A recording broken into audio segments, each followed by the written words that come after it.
The More Movement Crew.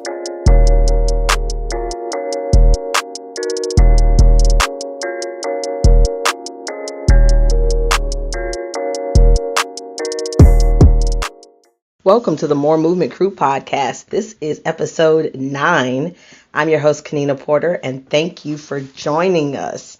So today's episode, a lot of you guys have probably watched the film or watched the movie, The Clark Sisters Story, on Lifetime, and that led me to just really think about and reflect on how I grew up in my childhood and thinking about kind of what it's like to grow up as a church kid. And so that is why I decided to have this particular episode and call it Confessions of a Church Kid, because I definitely think that I have a lot to say concerning it, and I think that some people will agree or maybe disagree with what I say, but I definitely felt like it was important for me to just talk about the film, talk about my experience growing up as a church kid, and to just see if others can relate, see how others think about it, if they've grown up in church all their lives, or if they've come to know Jesus, in their adolescence or in their young adult lives. Everyone has had their own experience with at what point they were introduced to the gospel message and gave their life to Christ. And so I want to just start by talking about the film. Overall, I think the actresses were amazing. They were really strong singers. They did a dope job on that. There are some standout stars in that film. The actress that played Maddie, Dr. Addy Moss, Clark, was phenomenal. She is a great actress. I think that she always does a great job at representing that role. So she served that role for sure. And I think that the film also showed that just how strong us as Black women are, and how we can hold it together, right? When we don't feel like it, we can keep it together. We still dedicate and selflessly serve other people, right? At the expense of ourselves sometimes. But we make sure that the people have what they need. We make sure that we are constantly available for people. And so I think that was across the board happening throughout the family dynamic. I think that the daughters wanted to please the mother, and the mother had a dream, right? She had a dream, and it may have been I felt like it was a little selfish. I felt like she wanted this dream to occur no matter what, and they were going to make it happen. And I think that she had always dreamed of that for herself, and so the daughters were going to actually help to fulfill that. I also read that she grew up and she kind of did the same thing. Her mother took her with her to play at the church, and so she grew up the same way. So it's the generational thing where it's passed down. And I think that's also important for us to recognize, is that it is a generational thing. And then I was looking at comments online and hearing just people's response to the film. And for me, every time I watch a biopic or a documentary or something, I have to go and fact check. I have to go and look and see the full story, because we all know that the film producers and directors and studios do not accurately always tell 100% of the truth. But the great thing is the sisters were executive producers, so they kind of stuck to the truth in their reality, but they left out kind of just the history of Dr. Addy Moss and how she grew up in Alabama in the 20s, and how she was married to someone else at first, and she had Jackie, and then she had another son that was named Leo, that they never talk about. They never mention in the film at all. They never mention her first husband. So I thought that was interesting. And that Jackie, the only time that you knew Jackie wasn't her second husband's was when he told her to get out in the film. He was just like, get out of my house. You're not my child anyway. So that was one that I thought was interesting, is that they left out those things. But I think that the film showed just the resilience of women, black women. I think that it showed the strength of black women, but I think it also showed the vulnerability. And I think it also, and this is the topic of the actual podcast, is that it showed the enormous amount of pressure that children who grow up in the church have on them to live perfect lives, essentially, right? To be sin free, I guess you could say. And so we saw that. We saw that in the film. We saw that there was just so much pressure for them to actually live out what they were singing. And I kind of want to talk about that today in this episode. So, for those of you who don't know me and don't know my story, I am a military child, right? I grew up in a military household when my father went into the military, and my earliest memories, we moved to Germany, and I was there for maybe 2 or 3 years, I think, and I went to preschool in Germany. So my first experiences growing up as a child was just being in another country, which is a pretty cool experience. I do vividly remember just being around a lot of German people who, of obviously European descent. So I didn't have an experience where I grew up around like predominantly African American people because of those early memories. So from very early on, I just had an interesting childhood growing up overseas and then moving back to the States and growing up in Kentucky and living, this military kid life. And so originally growing up, my parents would take us to church, but it wasn't like every week. It wasn't like a permanent thing. We didn't have like a home church. And so my parents were they were believers, but they weren't really, really committed at that time when I was really young. It wasn't until we moved back to the United States and we moved to Fort Knox, Kentucky, that my parents found a church. And so growing up in Kentucky was one thing, right? But when you grow up on Fort Knox, Kentucky, you're kind of in a silo. You're kind of protected, and you don't necessarily have the full Kentucky experience because you still have people from other cities and from other countries on the military post. So it's a community within itself. And so we had to go outside of the post to attend church. And so that's when you have, I guess you could say, the real Kentucky experience. But I grew up in a non-traditional or non-denominational church, and I'm grateful to this day that I was in a non-denominational church, because when you look at the Clark sisters and you look at other denominations, there are more rules, right? There are more rules. We saw that in the film. You had to wear skirts all the time, and there was just certain things that you could not do. You had to spit that gum out, which we had to spit the gum out too. Like that was a thing too. But there was just a lot more rules and a lot more restrictions when growing up in other denominations, and so I wasn't exposed to that, and we had freedom, right, to do some of the things that we always wanted, that we knew God called us to do. So anyway, so growing up, my parents decided that they were going to join a startup church, right? This church was basically a church plant, and the headquarters was in Waukegan, Illinois. Shout out to Sign of the Dove Church in Waukegan, Illinois. And so they were the original church, but then decided that God had spoken to them and said that we want to have a church in Radcliffe, Kentucky. And so they started a church in Radcliffe, Kentucky, and it originated in the basement of a member's home.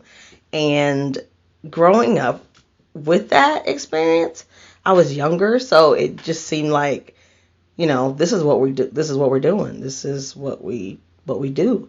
And so I grew up in that space where we started to invite members and we started to grow. But, coming to church on Sunday at someone's house in the basement with 6 or 7 people was very interesting. And sometimes the pastor would come down from Waukegan, Illinois, and he would preach. And then sometimes we would watch it on the TV or watch it on like a VHS tape or however we watched it, watching him preach that way. And so we would sing in the basement. We would collect offering. We even expanded to having children's church in a separate room. We would have fellowship in the house. And so it just was the norm. It felt like what we were supposed to do. It always felt strange to me, but like I said, I was a child. It was like, this is what we were supposed to do. I think the thing that does stand out to me is that I realized that they were committed, that they were serious about it, that they really, really wanted to do the will of God. I recognized the authority in an actual pastor and someone who can lead with humility and integrity. And so Apostle Harry Stackhouse showed me that, and he was loved by everybody. And so that was conveyed in everything that he did. He and his wife were really excellent leaders. And so I'm so grateful to be able to see that as a child, because that helped to shape, how I viewed things in my identity and how I look at the gospel message. And so, growing up in that environment really helped me to, for one, understand that obedience to God is so important. If God is telling you to do something, then you need to do it. Because the other people are connected to your calling. And so I was able to see that, and also the dedication. When things look like you're absolutely crazy for having church in a basement, and the world thinks that you have completely lost your mind, you recognize that God is with you, right? And what he says to do, you do anyway. And so that is what I learned from that, and to see the growing pains from starting as a small church to growing into a larger church. And so throughout the years, we continued to stay a part of the church, and we grew out of the house, and we moved into, I think, a school was next. And then from the school, we moved into our first building, and then we moved into our second building, and then now I think it's the third building. And so I watched all of that, right? I watched members come and go. I've watched leaders come and go. But the one thing I was able to watch is the consistency of the leadership, and the consistency, most importantly, of my parents. And so when I'm sharing about confessions of being a church kid, I did grow up where church was the center of our lives. It was about everything that we did. And so, at first it was just my mother that came on, and then my father came on when we got to Kentucky. It was the opposite when it came to accepting Christ. They always tell the story about how my father and I went to church, and then I came home and asked my mom to go to church, and then she came, and then she got saved. So it was the opposite at the beginning, and then it flipped when we got to Kentucky. So when they both became completely committed to the church, then our lives became committed to the church, right? We went to Bible study, we went to Sunday service, we volunteered, we hung out with the other church kids, which is a full story in itself. And, we experienced the full thing. We went to church conferences and things like that. And so, growing up, I think, has its benefits. Growing up as a church kid certainly has its blessings. I was non-denominational, like I said, and it allowed me to really understand the importance of having a relationship with Christ, and to focus on that, and to really work on your motives and your heart. I think it was at the core of the messaging, and not so do this, do that, don't wear this, don't wear that. We preached against that. We preached against being forced to do things and to behave a certain way, and being bound by tradition, right? And really being open to what God has called you to do, and not judging people by what they wear or how they look, and just be prepared to minister to whoever, right? And to serve whoever. And I think that was an important message, and that was ingrained in me, because then that led my childhood to being a childhood full of service, like volunteering and ministering to people. And so I understood that I was privileged to have the life I have, and that there are people that don't have the life I have. And so I was able to recognize that, and I was able to give back. And so that's why I have that same mindset today, because that was ingrained in me as a child. And so I'm grateful for that foundation. I think growing up as a church kid also has its positive moments where it teaches you obedience, which is discipline, wisdom and discipline, and that you commit to something, you stick to something, and you're not wishy-washy. You're not all over the place, right? You can guide your attention on focus on one thing and be disciplined, because that helps you in the future. It also it keeps you, and it allows you to be open to correction. When you're not doing the right thing, you need some correction. We can't live and not be constantly be at least be direct, disciplined, and corrected when we do wrong, right? No man can just come and go and do whatever they please, because your life will show that. And so the level of discipline, I think, is important. And when I say discipline, I don't mean discipline like from the elders. I mean discipline from God, right? Telling you this is not right. Like, that's why the relationship was important. But I think that growing up as a church kid helped you to recognize why discipline was so important. And I think there are so many good things that I remember. The fellowship, it's a family, right? You have a family, you bond with church members, you're supported. I met my best friends and sisters in growing up in a church environment. And so there are so many wonderful, wonderful memories about growing up as a church kid. But then let's talk about the not so wonderful things that happened growing up as a church kid. So I think that there's a couple of things that I realized growing up, and these are things that God has dealt with me on even now throughout the years. And that is when you're constantly forced to go to church, when you're constantly forced to go to service and to wake up early in the morning and to commit time to God. And sometimes you necessarily don't feel like doing it, when it feels like you're being made to do it. Then you start to develop resentment. You start to say, well, I don't want to go to church. When I get older, I'm not going. Or I don't believe this anymore. And so there's a resentment. So I think that parents have to be careful in how they push kids to actually be made to do things. That it's okay for them to go to Bible study and Sunday service, but to make them go Monday, Tuesday, Wednesday, Thursday, Friday, and then come back for evening service on Sundays is a bit much, right? To make them have to cut out extracurricular activities because we got to go to church on Saturdays. That's a lot.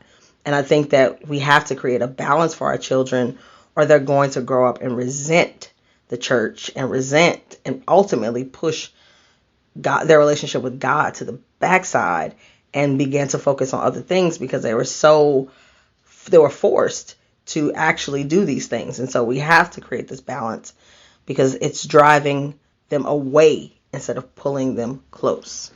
And so when it produces resentment, we see the effects of that. We saw in the movie how Twinkie and Denise were ready to go. They were just ready to leave. They were over it. They didn't want to be in the group anymore because the mother had pushed them so much to do all these things, and they didn't have a life of their own, right? They weren't able to make those choices. And so we just have to be careful as we raise children in the church as believers to just remind ourselves that they are children too, and that they need to be able to understand that there's a balance, right? There's this idea of how much is God requiring of you. And I think a lot of times we look at, what are the people at the church going to say if I'm not there, right? We're not even concerned with what God is saying. We're saying, what if the people at the church don't see me at these services?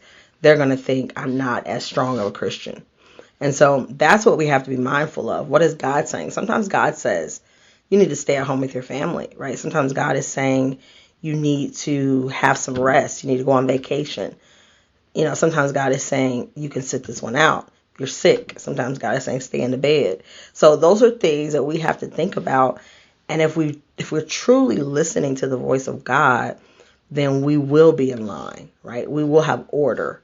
And I think that's the important thing. And the thing that's not happening is that we're not always listening, right? We're going, we're doing, and we're focused on what other people think. I think that's the biggest thing, is we're focused on what other people think. We're focused on what other believers think.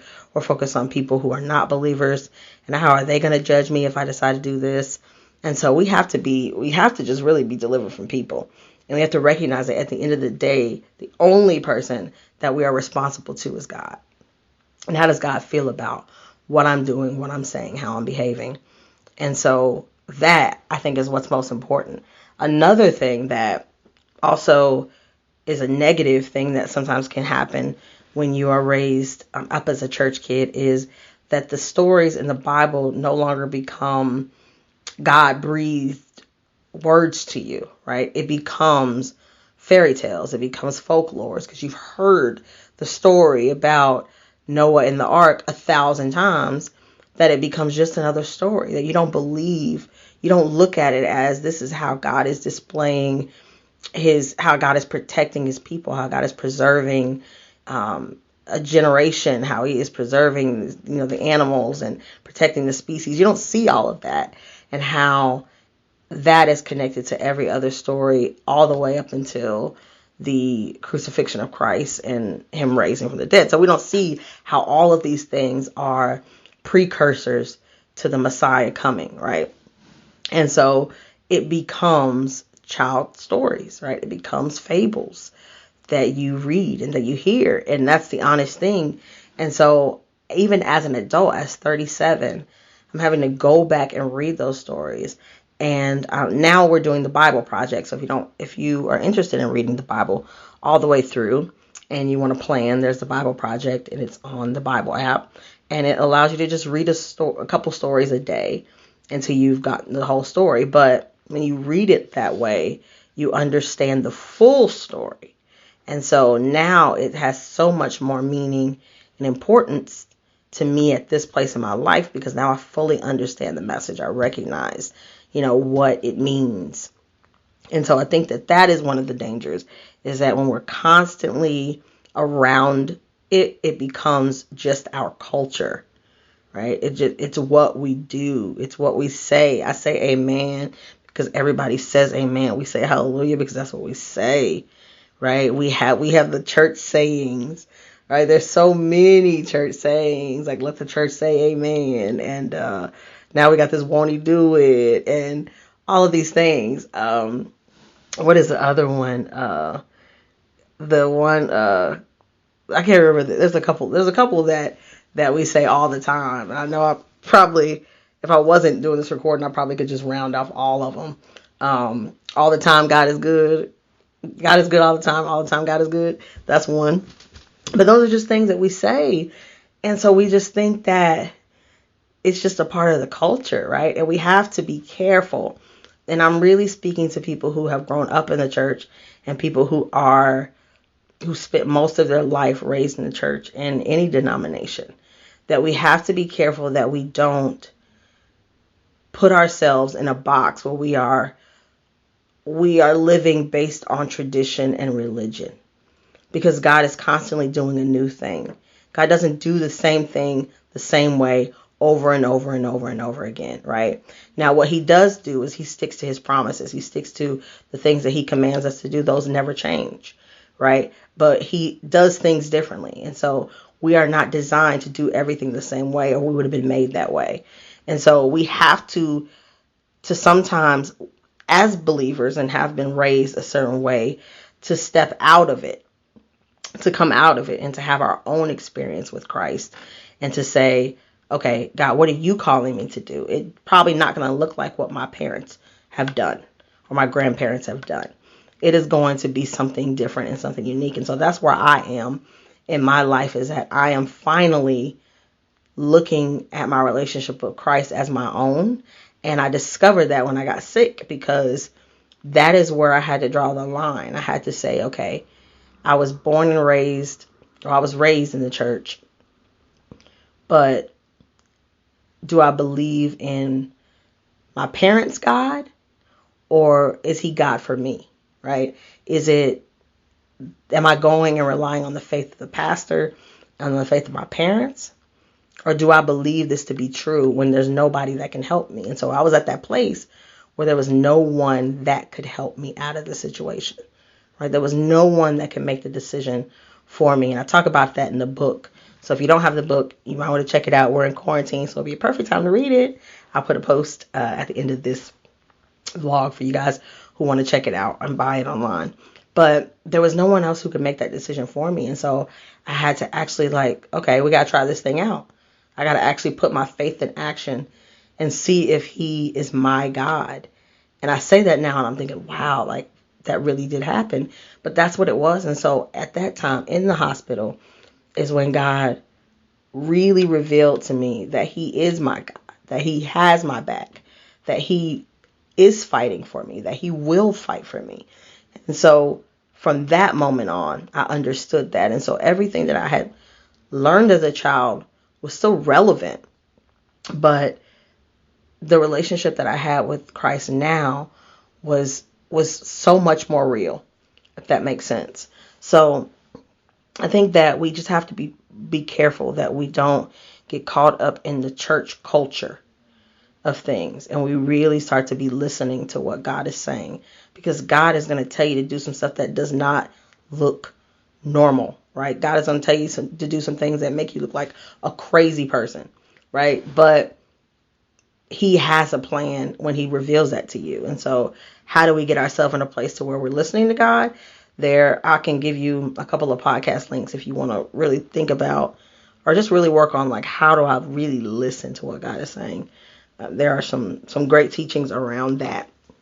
But also, I think that with growing up as a church kid, we talked about how it creates resentment, how it can be a part of the culture, and we just see it as Bible stories that we just read, and that it also can we can bound us, right? It can bound us to religion, and we're not allowed the freedom, right? Because where the Spirit of the Lord is, there is liberty.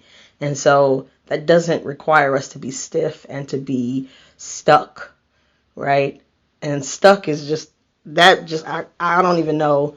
There's so many ways to say stuck, but we get stuck in a place where we're doing the same thing, and then it becomes dry and boring and there's no excitement. And so when I say bound, you have to think about what bound means for you, right? How are you being controlled? And in the film, we saw that the leadership at the church wanted to really make sure that they controlled her. They reined her in because they felt like she was too ambitious. They felt like she was trying to do too much. She was becoming too powerful. And so they had to get control of that. So they set her down. And so to me, that's a form of bondage, right? They are trying to put limits on her gift, on the gift that she knows that God has called her to do. And so I think that we have to be mindful of that and to look at the ways that we might be bound by religion and start to think about what, like I said before, what God is actually saying. And so I just want to close by really emphasizing, just at this particular time when our world it's just unknown. We don't know what's happening, what's going to happen. People are dying every day. There's so much uncertainty. And I think that we really want to I want to close by just talking about the importance of really knowing God for yourself and having a relationship with him in times like this, because times like this can produce so many things. I talked about that the last episode, but what I pray that it produces in you is just a stronger relationship, that you start to really seek out what he's saying, and you seek him out in your own way. And that doesn't look like the same for everybody else, right? It could be a simple conversation where you're just having a conversation with God, or it can be opening up his word and reading it, or it could be listening to a sermon, however it is. But I think that I want to emphasize that we need to be using this time to really listen to what he's saying.